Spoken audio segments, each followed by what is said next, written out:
do you have to say to the trans students on this campus who feel actively victimized by your presence here? Life's tough. Get a helmet, man. I'm too pregnant for this. Next question. Seriously, somebody just give out free hugs or something somebody give out free hugs. I can't be your mommy, okay? I'm too pregnant. I can't be your mommy. Next up. Hi guys, my name is Favor. My name is Zainab. And today we'll be checking out a video together where Candace Owens destroyed an army of woke students. So let's get right into the video. My question isn't specifically about anything you really said tonight, although I don't really agree with anything you said. Okay. I'm proudly part of the LGBTQ community. I've always stood up for my community whenever I needed to. Is there a question in there or a speech? Yes.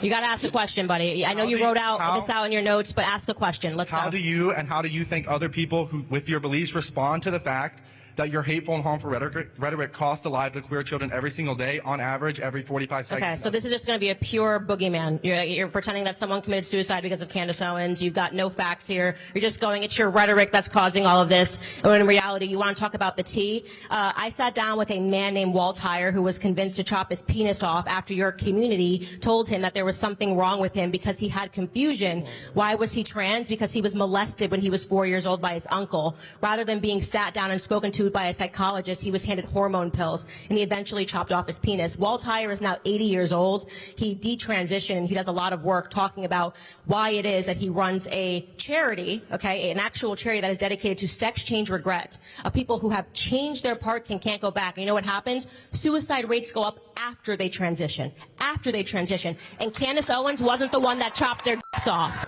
I just want to say, I am not the doctor who chopped off these people's penises. Yeah. I am not the person that caused them to have that depression after they go through these transitions and can't just magically go back. So as I said, that is it's just creating an absolute straw man. Your rhetoric has done this. You have no idea what's going on in those individuals' lives and how they are being inspired to ruin their own lives. And so on my platform, I do host people that have sex change regret, and I speak to those individuals because the community needs to hear those stories before they make those same decisions and can't turn around. Plain and simple. What do you have to say to the trans students on this campus who feel actively victimized by your presence here? Life's tough. Get a helmet, man. I'm too pregnant for this. Next question. Seriously, somebody just give out free hugs or something somebody give out free hugs. I can't be your mommy, okay? I'm too pregnant. I can't be your mommy. Next up. As a non-binary person, what do you have to tell me about my identity? Because I know for a fact I'm not confused. Okay, next question. Great statement. Hi, I was wondering where you got your statement, your statistic about people who transition, detransition, as well as that you are infertile after transitioning. Because I myself take hormones. I do testosterone injections, and I've gone through a lot of doctors, and none of them told me that was true. Okay, so on my podcast, I actually cite all the sources. If you look up my name and my podcast, it's in so many articles. And also, as I said, sexchangeregret.org actually lists all of these statistics with their sources. So obviously, I can't give you a hyperlink as I'm standing on the stage, but you can definitely find it on my podcast, and you can find it on sexchangeregret.com. Thank you for the question. That was, I think, the first question we got there. Hi. According to Britannica, the definition of the nuclear family has expanded with the advent of same-sex marriage. Children in nuclear families may be couples' biological or adopted offspring. Does this mean that the merch you sell supporting, nuclear families means that you support trans couples adopting, gay couples adopting, and spreading this rhetoric that you talk about? So you're talking about the expansion of definition. So right now they've expanded the definition of woman to include biological males. This gets back into what I was saying earlier about the left controlling linguistics and just pretending that, okay, a nuclear family can now be two trans parents that are adopting a child. That is not the nuclear family unit that I am talking about. I believe that I am talking about marriage between a male and a female, which naturally and biologically produces children. So no, I do not take that new updated definition of what it means to be a woman or what it means to be a nuclear family. I raised my hand before, so I just want to preface that I am have opposite views, but I do want to have a genuine conversation without feeling belittled. So I do just want to preface that. Yeah. I am a feminist. I do study specifically academia and the structure of academia and what that looks like for people of color. So in relation to free speech, do you feel that free speech is free for everybody in terms of Western society and the America that we live in today? And at what point does free speech no longer become free? What do you mean? At what point does it become no longer become free? Some rhetoric can be harmful to other communities, especially in the way that it's spread in the media. And I think that goes for both sides. But can you give me an example? It's always easier to, answer a question. So like what I know we all are aware of what happened on campus last year. I'm not. Okay. Great. Look it up. So it was just involving the feeling of LGBTQ members of the community feeling unsafe with rhetoric that's being shared in terms of transphobia. Like if you're a man, I need an example, and someone, like if you're a biological man and someone says, hey, what's up, dude? More of like there's students on campus that are living in communities where they don't feel safe because of rhetoric of explaining that transphobia isn't accepted. So my question is just like, how do you think free speech impacts everybody in community? Yeah, I mean, the idea that if somebody looks at a man and calls him a man, that they're suddenly unsafe because they've created a false reality in their own head. Yeah, I don't abide by that. I think this is what's really happening is that we are celebrating mental disorders in America right now. I had a stalker, a very serious stalker at FBI, ended up getting involved, who had suffered from schizophrenia. He very much believed, and it was a terrifying thing to go through. He escaped the Psych 5150 hold, and he very much believed that he and I were in a relationship, and he would send me about 100 emails a day, okay? In the world of what you believe in your own head now needs to be accepted as reality, I would have had to marry him and raise my children with him, okay? But what was going on in his head wasn't actually reality. And me saying that this person needs to stay away from me and my family because there's something wrong with him and he was threatening to kill me if I didn't, raise my child with him, that was reality. That was something that had to be dealt with. So what's happened right now is the left is trying to make it seem that people who see reality for what it is are demented and are creating unsafe territory, and that's not the truth. In fact, what I think is unsafe territory is for people to be affirmed in their delusions. So I will never refer to a biological male as a female. And if that makes somebody feel unsafe, I'm not following you around. I don't know what happened on your campus. I wouldn't follow you around and say, hey, you're a male. Totally fine. Go live your life as you want to live your life. But when you say that the way that you live your life now has to impact me and I have to pretend that I see a woman when clearly you are a man, I shouldn't have to play that game. Yeah. That's all. Thank you very much. First off, I would like to say that work students, right, generally, they begin to get aggressive when things don't go their way. I mean, how do you tell Candace to go look up a story that happened in your school when she's not even a student? How did you expect her to know?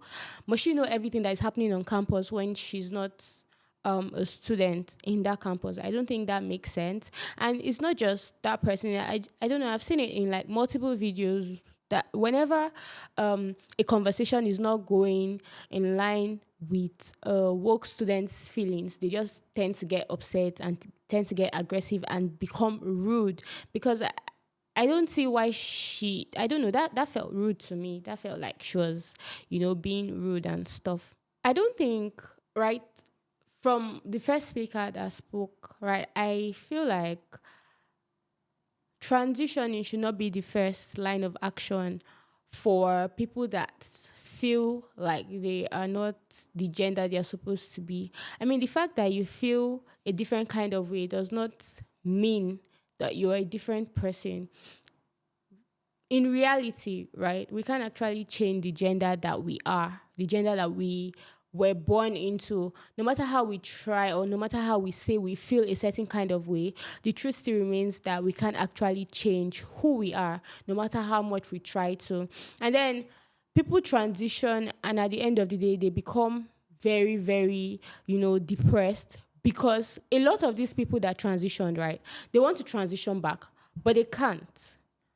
They can't transition. It's like an irreversible process, right? So you can't go back to how you were before. So what if a person was feeling like, oh, I'm a man, but I feel like I want to be a woman. Now you do all the chopping of genitals and all of that, and you become a woman, right? And then you start feeling again, oh, I don't feel like I want to be a woman anymore. I want to go back to a man. But right now, there's nothing you can do about it. What happens then? The next thoughts are just thoughts of, depression and suicide. And I feel like that's why there's a high rate of suicide and depression amongst the LGBTQ group.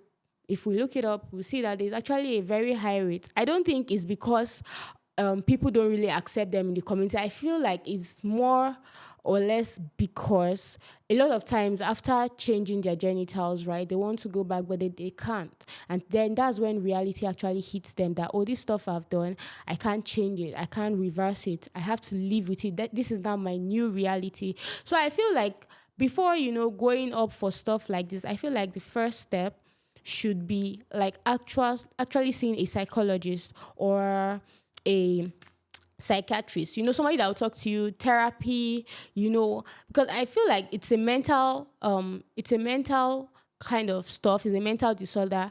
And to treat something that has to do with your mental health, you have to see these people to help put you through. They can only change the body, but they cannot change the mentality. It's not possible.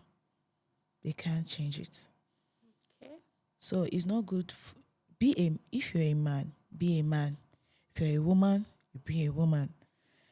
Because the mentality of you see your friends that are born male and they transcend to become a woman.